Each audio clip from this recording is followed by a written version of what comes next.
Good morning, good afternoon, good evening. I am Steve Algrady. I'm a co-founder of RedMonk, and I'm here today with Adam Jacob. Adam, would you like to introduce yourself?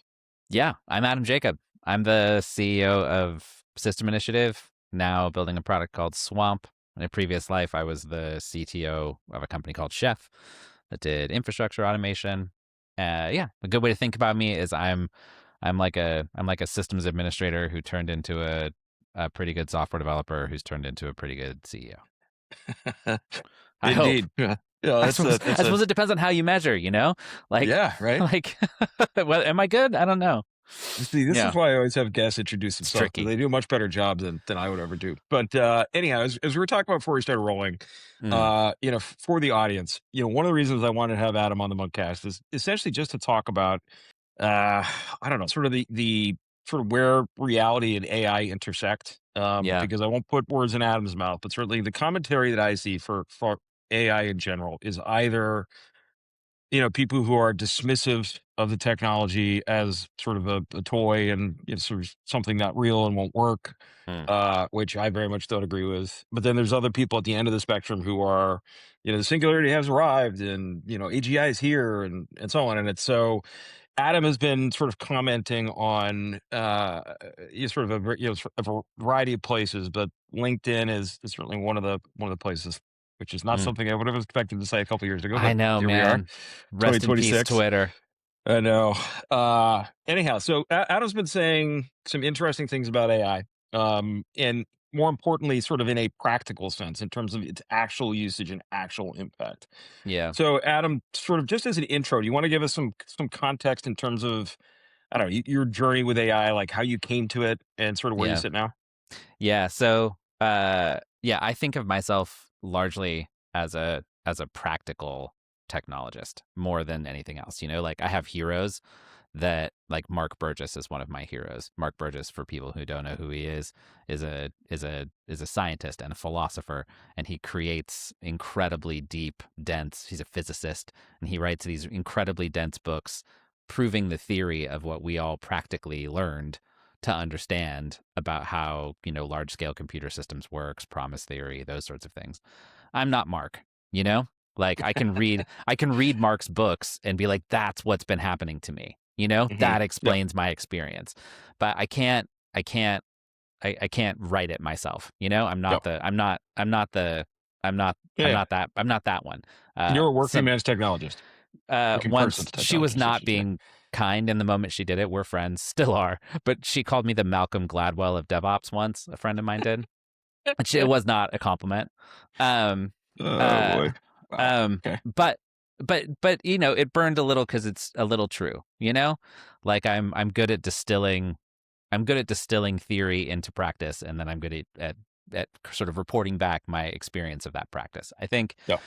in terms of my own journey, the place I live and hang out is in automation.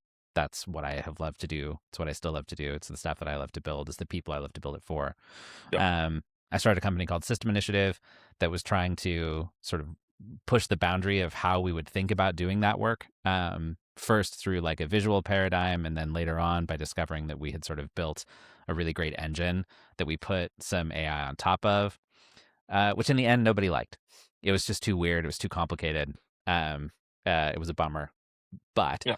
um, but one of the things we learned toward the end there was that we started building some agents that sat on top of that data structure, and they started to be able to do wild things. Like, for example, we had modeled all of AWS and all of Azure, and we started asking it to do stuff like analyze my existing AWS infrastructure and propose me what a similar one would look like in Azure Hmm. and a migration strategy. And the agent Yeah. would it would. It Yeah. was like kind of slow. It was a little Yeah. awkward, Yeah. but it was magic. Hmm. And um, and so from that point of view, that led us to what is now Swamp, which is more uh, Swamp is about basically taking the idea that the agent itself can adapt to Hmm. different patterns, and what it knows how to do is extend itself to solve your problem. Yeah. So you can say things to Swamp like you fire up Cloud Code, and if Swamp's installed and you're in a directory, you can say like, my Wi-Fi is slow in my house, could you connect to all of my devices and figure out why it's slow and write me a Mhm. report? And it will Yep. build you repeatable automation to do that, Yep. knowing nothing about what Wi-Fi gear you have in the house or the Yeah. model for it or anything. Just do it all for you, which is Yeah. awesome. Yep. That journey. Sorry if that Mhm. sounded sales pitchy. I apologize, No, no, podcast people, no. but it's worthy background Yeah. because, um, you know, the other thing that happened was my team really shrank Mhm. from the one that was building System Initiative to the one that's building Swamp, which is like 5 people. Mhm. And we decided that we were just going to try being absolute AI maximalists. So we were like, we're going to try building this new thing and we're not going to look at the code, you know? And our Yep. answer to every problem is just going to be more AI. And, uh, and wow, did that work? I mean, crazy good, you Yeah. know? It also broke every social more we had, you know? I don't know Yeah. how to estimate the Yeah. complexity of a problem anymore. I don't know how to estimate how long something takes. I don't know how to Yeah. estimate risk. I don't know. The way you trust each other is different. You Yeah. know, I can't if a single developer can rewrite the whole code base overnight, Mhm. um how do I how do I what do I do? Yeah. Like where are my points of control, you know? Yeah, and And so, give us some context here for timing, because I think it's important. A bunch of folks in the audience will already know this, but for those of you who mm, don't, it's pretty widely accepted at this point that there was an inflection point in oh, late November yeah. when Opus 4.5 Yeah, dropped. yeah, And yeah. I'll sort of the quick example I use is that my sort of Simon Willison has his Pelican on a bicycle that he tests Mhm. out models Yeah. with. He has it generate the same image for every model. My Pelican on a bicycle was this open source project called the LA Dodgers data bot. So there's a website developer, a web developer for CNN who did a great, like, this huge data analytics, sort of dashboard for Dodgers. He's a Dodgers fan. He released it as an open source project. So each new model, each new tool that would come out, I would point it at this and say, okay, I want this, but I need it to be a Yeah. Red Sox site. And for the most part, some of them were better than others and some of them were quite good. But they'd always get halfway through, 60% through, and then begin to hit walls and just Yeah. sort of fall apart. Yeah. And post sort of Opus 4.5, They it's don't. totally different, right? Yeah. It's meaningfully and sort of totally different. So Yeah. for you, like as you sort of think about this and walk through this, like what's the time frame for when you went Yeah. sort of maximalist? Yeah, that was uh January, Okay. February, like or late January, Yep. early February. I would say yeah, I we all had a similar experience. So I mean, I've been experimenting and using these tools from the jump because I'm a practical technologist, and so the first thing Yep. you do when somebody's like this thing will change the world, the singularity has arrived is like you try to understand it like a Yep. technologist. Yep. You know, and my first opinions were like, yeah, this is interesting. Hmm. No, it doesn't do anything useful. Never it's not working at all for Yep. complex domains. I'm not sure how it will, you Yep. know? Hmm. Um, and then, but you keep trying, you know? So Hmm. every couple of weeks, I would try again at something and, you know, it would get better. I would also get better because you would start to learn how to use the tools. I Yep. think, yeah, what happened, you know, beyond the fact that we all got that new model, you know, in private amongst a lot of the technologists I know and leaders I know who are paying attention, which is the vast majority of them, Hmm. we all had the same experience Yeah. roughly at the same time, which was like, oh no, it can work now. Yeah. And you know, the thing about being at that early age of the frontier where it's like, oh no, this technology could be used to do this right now, is Hmm. that, you know, everybody sees the enormous commercial upside Yeah. of this technology, and so we're all, you know, racing to figure out how to capture a piece of that commercial upside. Hmm. Realistically, no one actually knows yet how to build well with these Hmm. systems the Yep. way that I'm talking about. Sure. Because including me, because like we haven't gotten to the consensus point yet Yep. where even enough people have experimented. You know, the number of That's people right. who are and our ability to even communicate with each other has really degraded in the Hmm. last 6 months because of it. You know, Yeah. I sort of now see three camps.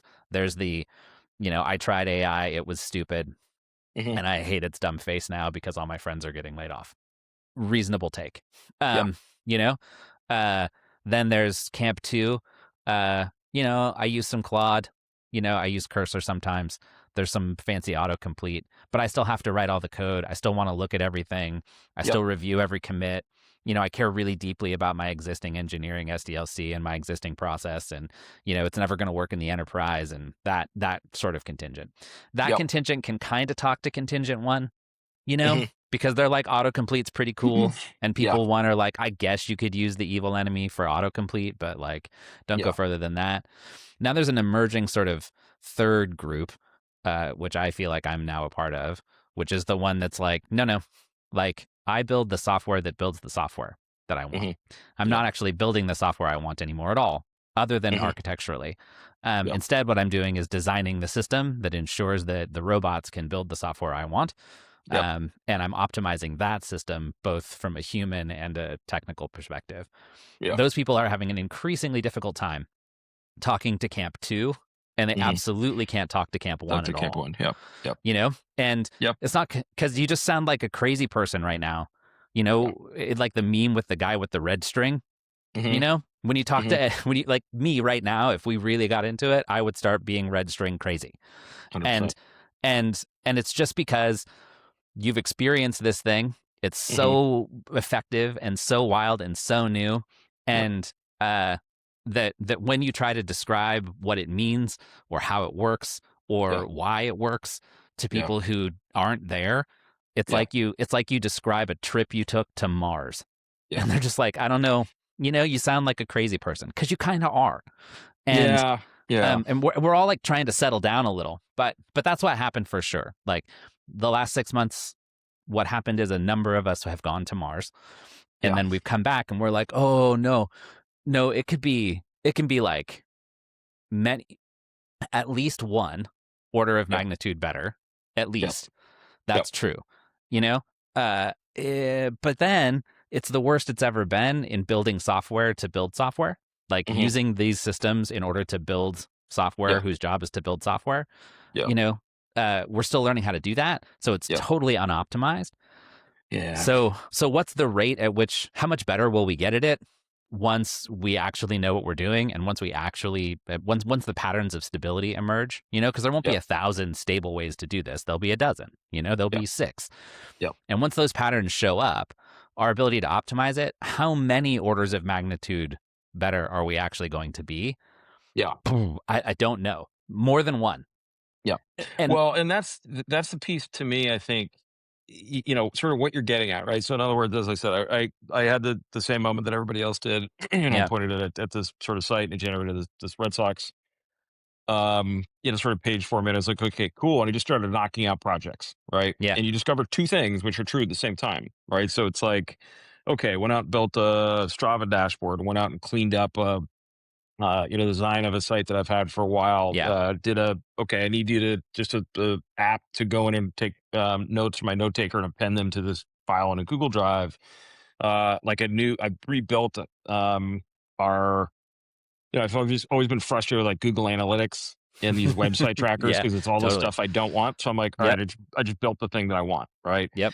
And so on the one hand, you experience that sort of insane burst of individual productivity. You're like, oh, I'm Whoa. empowered to do these things either that I couldn't do, or in many cases I could, I just didn't have the time, right? Yeah, But the flip side of it is that you quickly encounter, even on an individual basis, right? Even as one person working on these projects solo, you begin to encounter all of the process things, right? yeah, Because I'm not paying attention, I'm not being sort of very right. prescriptive.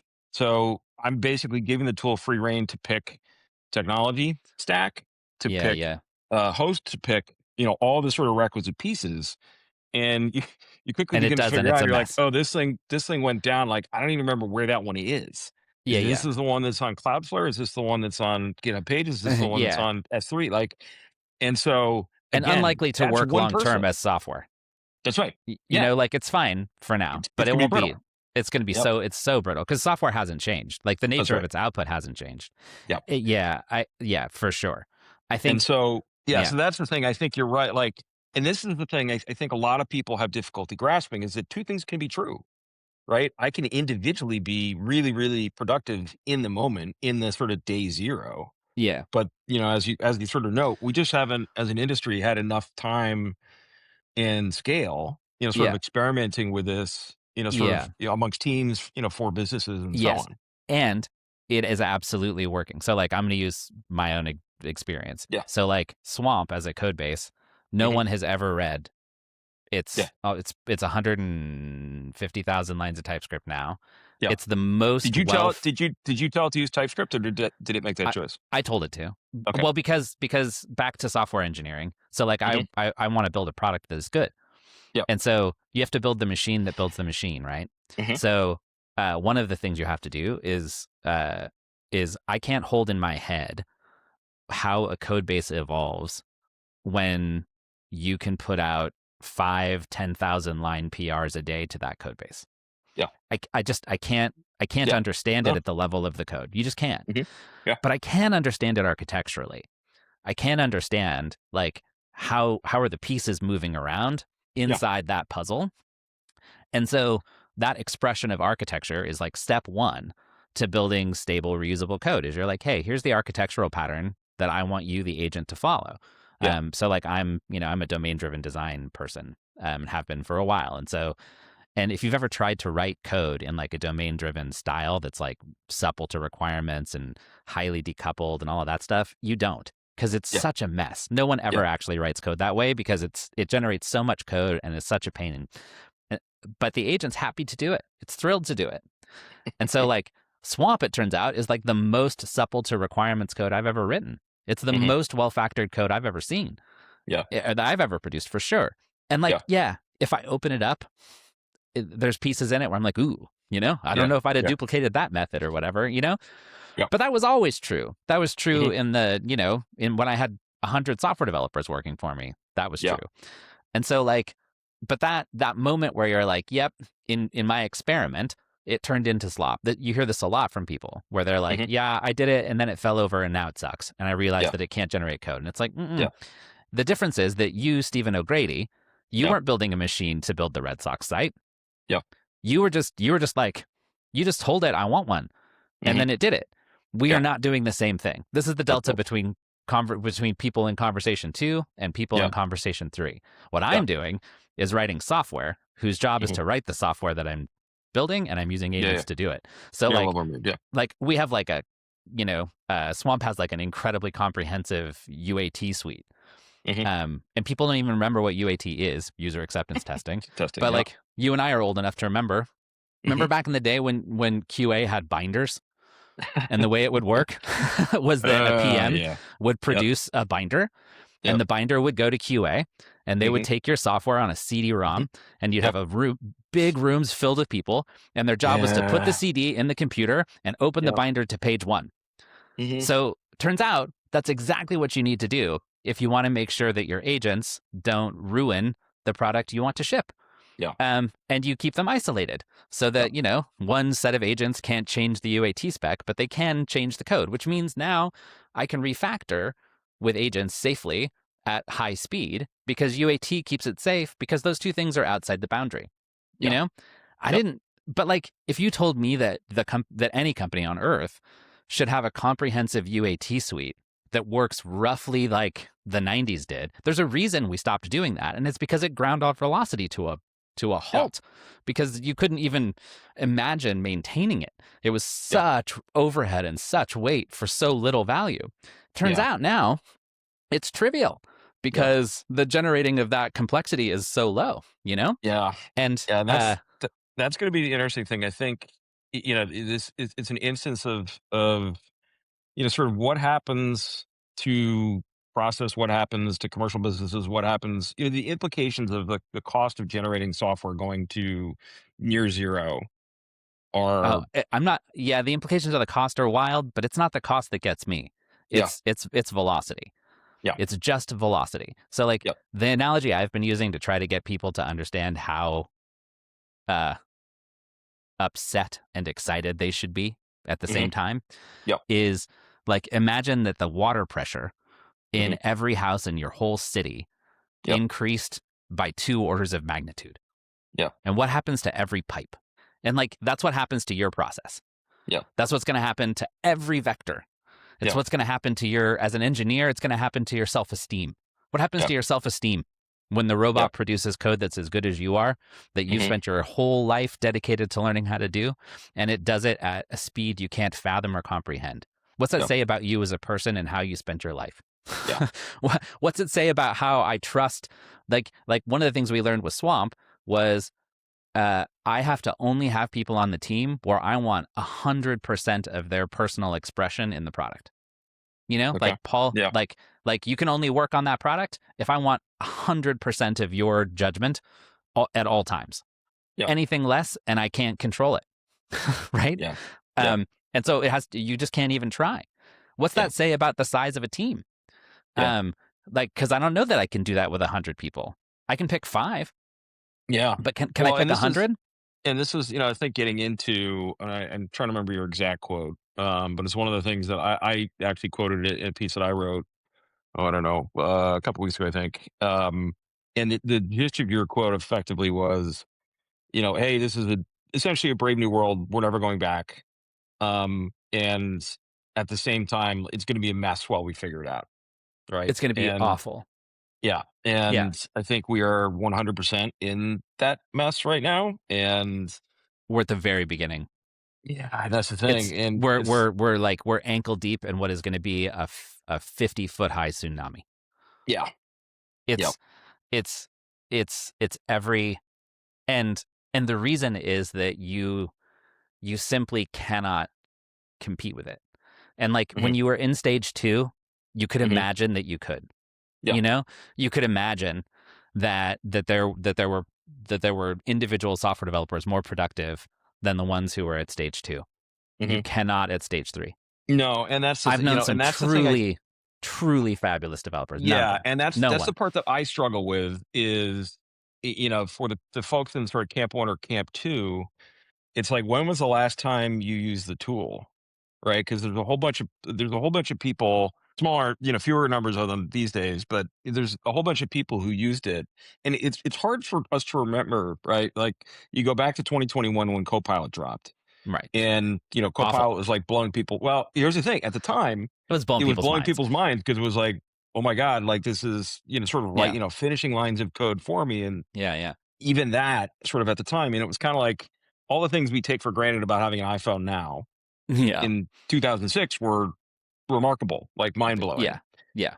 And the difficulty, though, is that there are definitely people who have, is still are under the impression that technology is still that.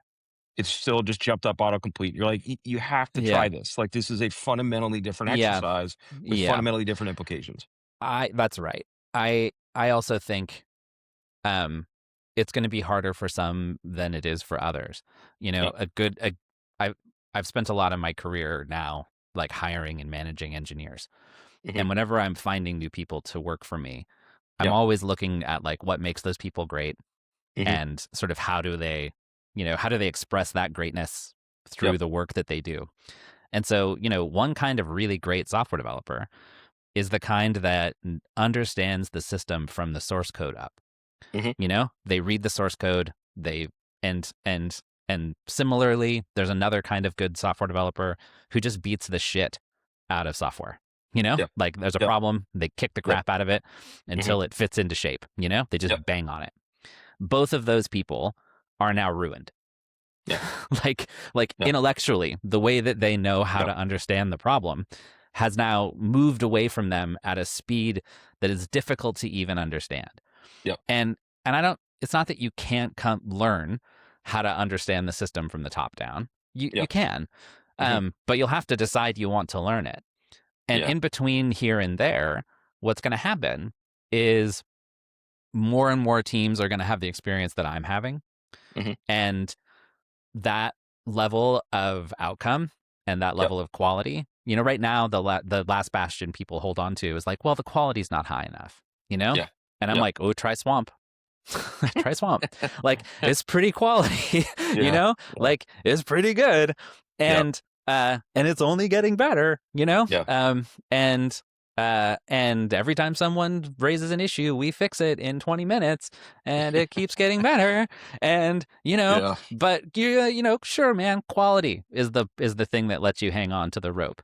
And like Yeah. once those things burn away, they're the CEO-ly move. There's just not 100 moves.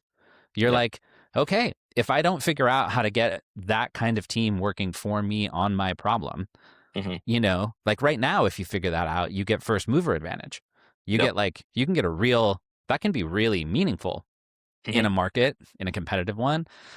But it's going to be wild.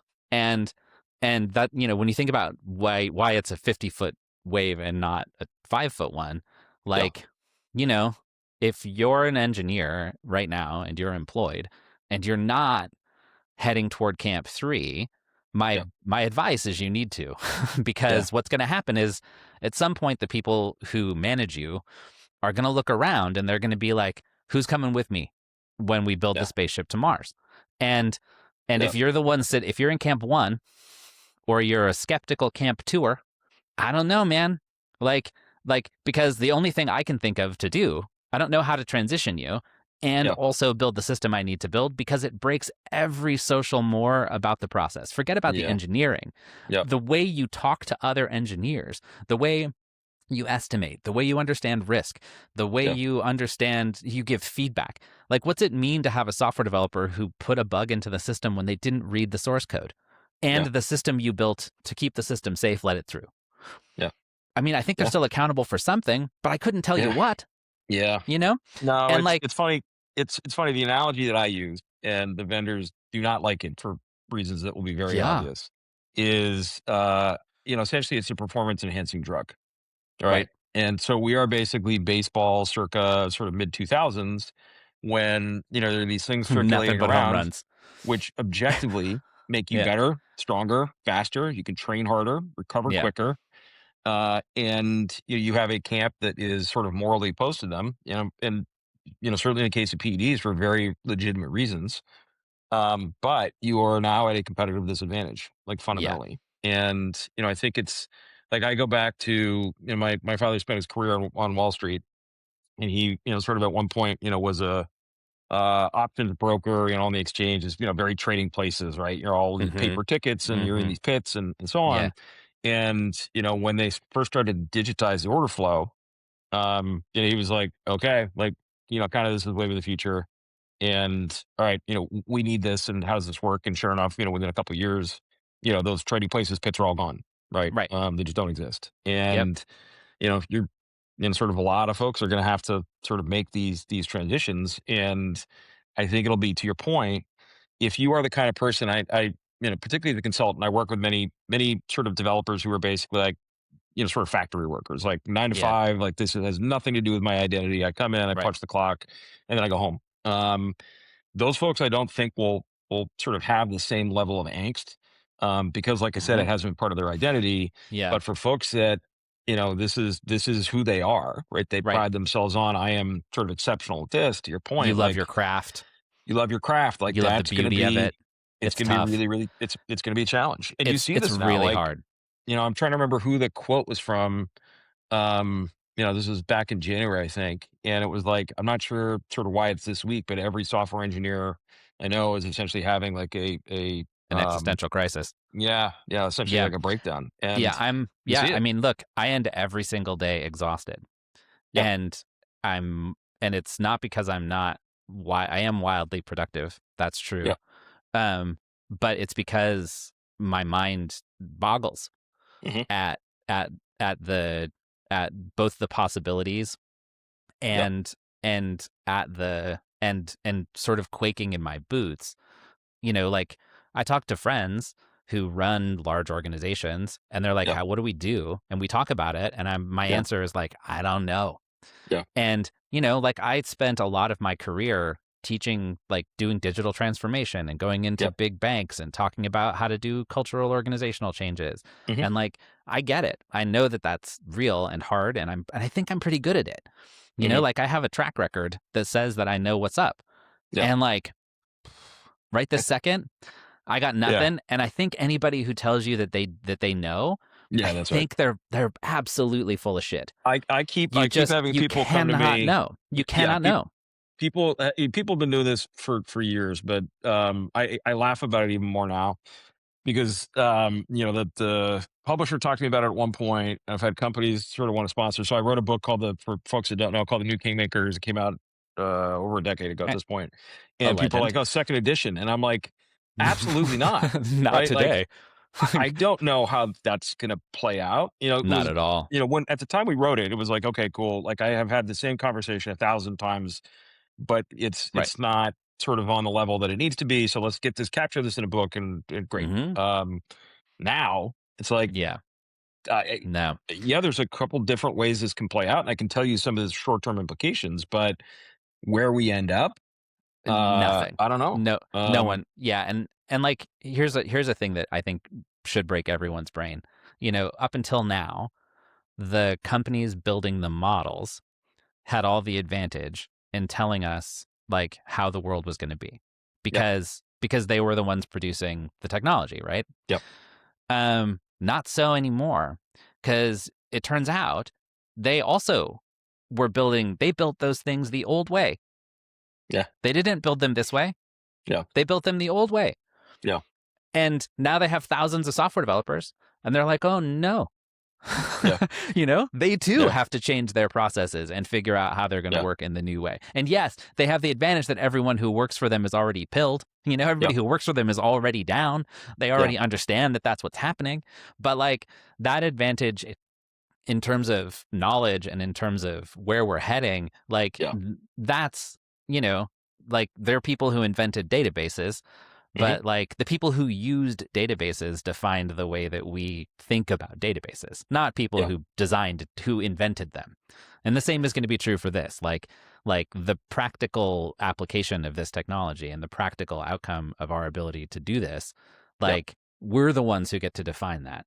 Um, and and that's it's so exciting and so fun, and also, yeah, because like yeah, like you just yeah, a thing that I have been reflecting on is like, going through my career started as the internet happened, like I yep, used bulletin boards when I was a kid. yep, I knew how modems worked. I worked for ISPs at like in the back of a dentist's office, yep, and then like as yep. they consolidated, I got bigger, and then the internet happened, and then we had to put applications on it, blah, blah, blah, blah, blah. My Hmm. career parallels just like transition after transition after transition, Yep. things that were sweeping. And, when I talked to my mom about what it was like to live through, she lived through all kinds of things. She was born in 1950. Yeah. So, there were 48 states when she was born.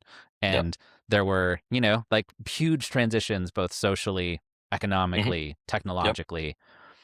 And when I keep trying to find the analogy that is big enough Hmm. for people to understand the Yeah. magnitude of what's about to happen, and I keep Hmm. failing. And the best I've been able to do is like maybe it's the transistor and miniaturization. Yeah. Maybe it's at Yeah. that level, but it might be bigger Yeah. because what we're doing is virtual, Hmm. and like that's also a layer here that's real important, Yeah. that Yep. like because it's all happening in software and it requires really nothing in manufacturing other than data centers, like the pace at which we're going to change it is just it's going to go so fast. Yeah. And And and I'm I don't know what that curious. means, but it freaks me out. Yeah. No. Same. And I'm curious. Like I this is the way that I've been thinking about it. I'll be curious to see sort of what you think of it. Is that I think that one of the key questions to me is going to sound weird, but it's like how much software do we need? All right. So Yeah. in other words, like I come at this from one of my first uh sort of client gigs as a consultant was a retailer, right? And I was tasked with sort of one of the sort of things under my auspices was some of the mainframe applications that had been written in the 60s and 70s, Yeah. right? And we're still running this business like decades later and hadn't been Totally. touched. Yep. So it's all the sort of inventory and payroll, like all that Yep. stuff. All the And stuff that runs the world. that's right. And there were, I had probably 50 to 60% of the total applications under my purview, which Mm. meant that, we're talking like a handful, like Yeah. 6, 8, something like that.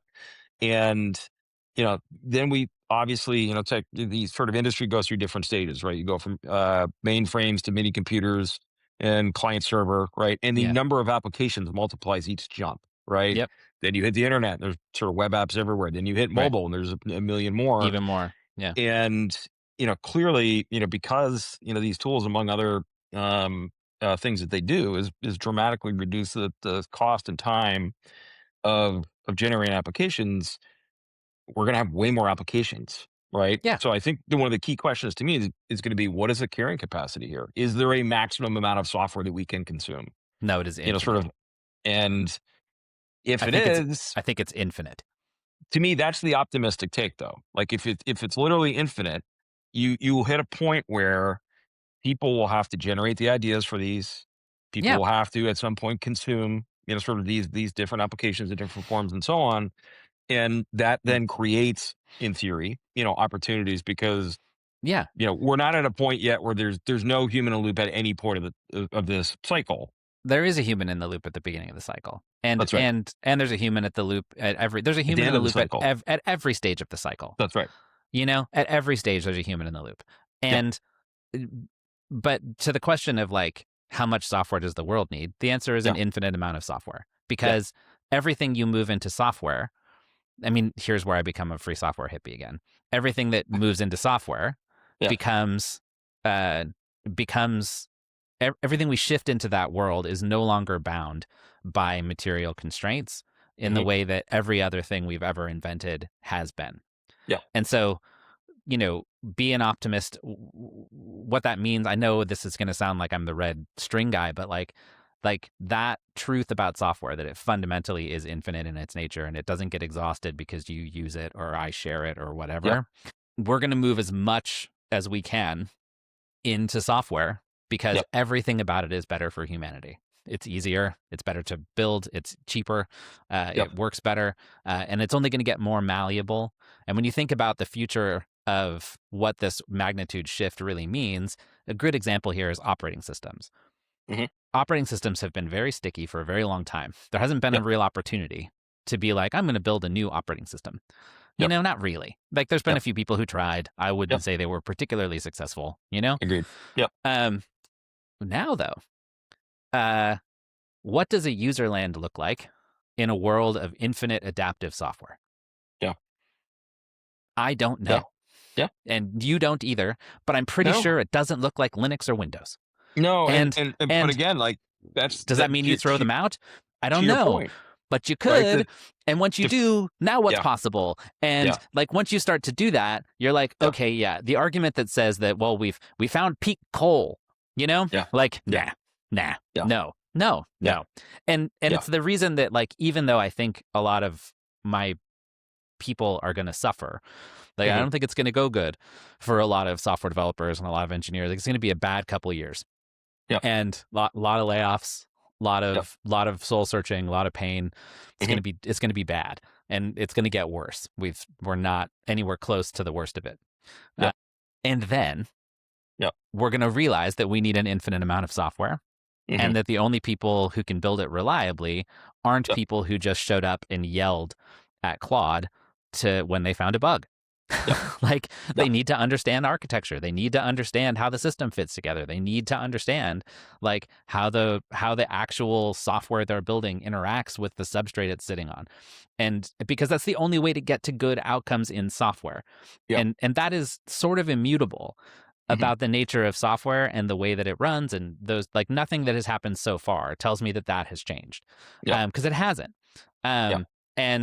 And that doesn't mean that there aren't things that are in people's reach now that weren't before. Yeah. Of course there are. But is it, are you going to be able to build? We're talking on Riverside is where we're Yeah. recording this. Could you vibe up 3/4 of Riverside? Yeah, Hmm. Yeah. I think you could. Yeah. Could you actually build a stable Riverside that grows and scales and has 10? Hmm. No, Yeah. not unless you understood how Hmm. systems work, how the compute layers come together. Not unless you And that like, honestly, you have to that's why understand those things. I'm a little less.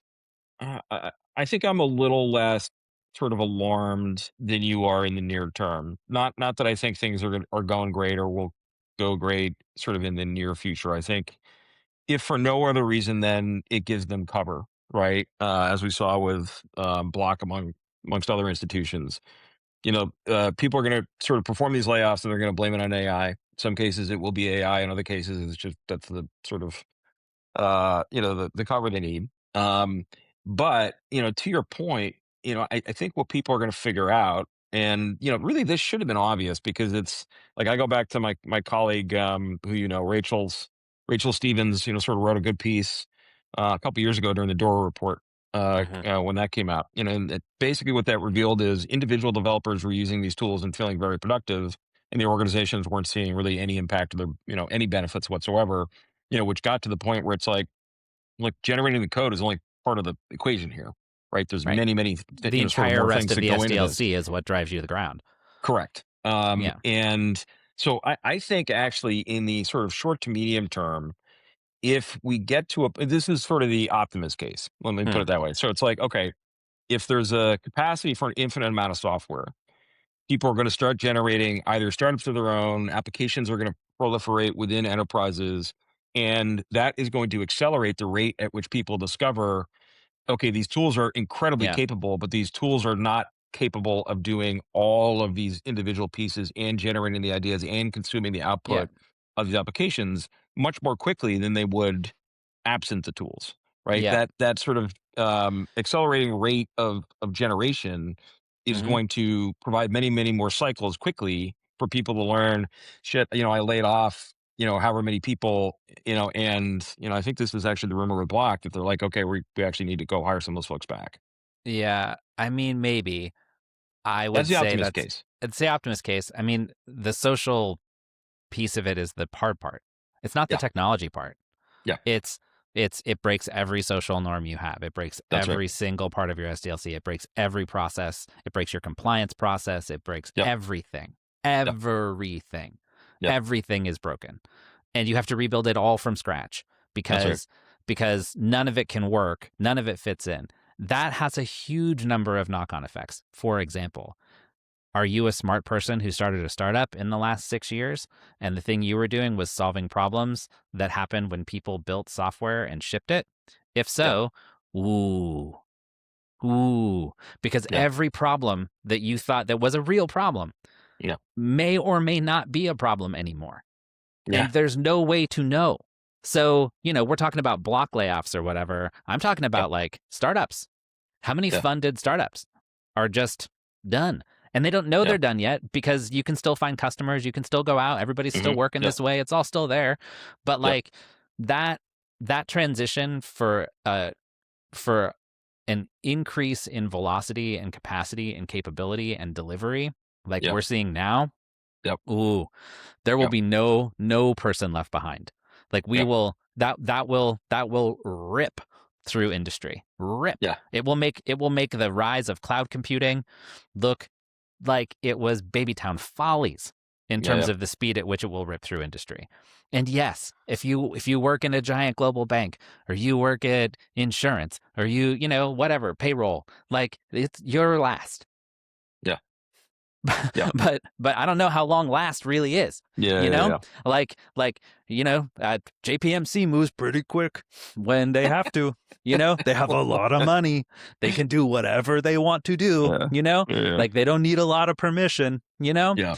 And All right. like, Well, let me let uh, me let me have you close out then, because we've I've taken way too much of your time already. But let me, obviously, as we've just both agreed, like we don't know how it's going to play out. Bunch of yeah, different paths it can take, yeah, some better, some worse, and so on. But like, if you're an engineer, right? yeah, If you're a young engineer in particular, mm, in your view, like, what are the kinds of things that people should be doing?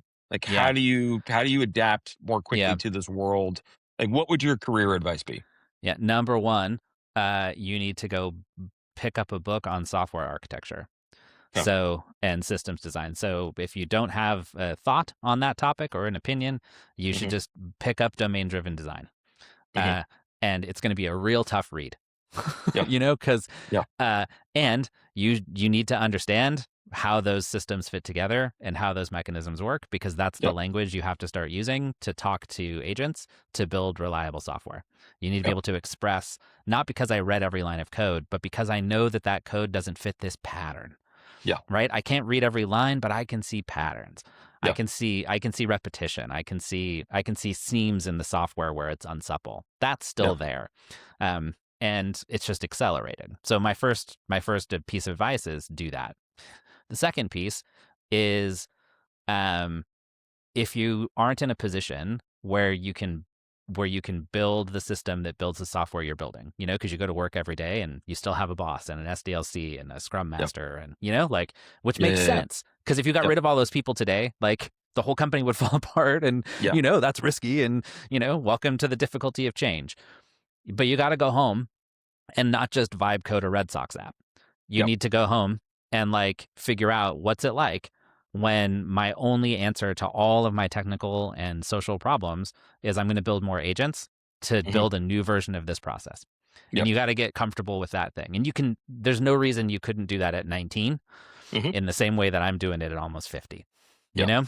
And and if you do that, then what's going to happen is you're going to have the same kind of career arc that I had, because I understood how modems worked and I was on Hmm. bulletin boards when we decided everybody needed to get on the internet, Yep. because everybody looked around and went, well, who the hell knows how to put modems in racks? Yeah. And how do I terminate all of these copper telephone lines? And how do I get people their email? And I was Yeah. like, ooh, I know how to do that, And next thing you know, you got a career. And it's going to be the Yeah. same thing. People are lots of people are going to need this, and they're going to look around and be like, who's going to build the system that builds the system for me? And you're going to be like, Yeah. aha, I read domain driven design. I know how to, I put those agents together. I know what UAT is, Yep. and and that's what you got to do. And the upside is, the hardest part of learning how to do this always was learning the syntax. It was Yeah. actually, can you express the code? Do you know Hmm. what to say? Yeah. And that's, if you remove that from the puzzle, I actually think it might be easier Yeah. to be good at it. I think it's probably still equivalently hard to be great at it. Yeah. There's still a lot you really do have to know and understand. And the more you do understand the internals, the more you can recognize the patterns, the more you can see the seams. I Yeah. don't know what it would be like if you couldn't write the code. But that's my advice, is you got to flip it over, and you got to come down to those things from the opposite way. In the same way that the number of times in my career that I've had to uh, debug assembly is low. Hmm. Yeah. It's not zero. Yeah. And it won't be zero for the future software developers either. Hmm. But that's my practical advice. Okay. And you need to do it, because what's going to happen, I think, is that basically everyone's going to look around and be like, okay, so who's on team builds me this machine? And Yeah. because the social problem is so hard, Yeah. the correct executive move is to cut very deep, because the hardest part is going to be convincing all the people that they have to change everything about how they work, and that's Yeah. always easier to do when the number Yeah. of people is smaller.